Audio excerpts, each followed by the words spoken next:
এই সাইডে গন্ধ আছে, ওই গন্ধগুলোর জন্য আসে। প্রচুর গন্ধ।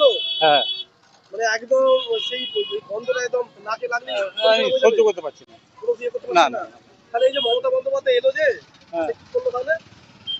এবার এখানে বলে গেছেন যে আমি দেখবো, এবার সেটা তার এখন সরকারি ব্যাপার, সে এখন দেরি হবে। এইটা তো পৌরসভা থেকে অস্থায়ী ডাম্পিং গ্রাউন্ড করেছে। হ্যাঁ অনেকদিন আগে থেকে বলতে গেলে হবে হবে করে হলুনি নোংরা হ্যাঁ, আবর্জনা 19টা ওয়ার্ডের সমস্ত কিছু করছে এখানে। করছে এখানে। তাহলে সেইটা নিয়ে এখনো কোনো পৌরসভা কিছু বলছে না। হয়তো পরিষেবা সেরকম চিন্তা ভাবনা করছে যে আমরা এখন আমাদের মতো করে দেখবো, সে আর কে কার কি করছে।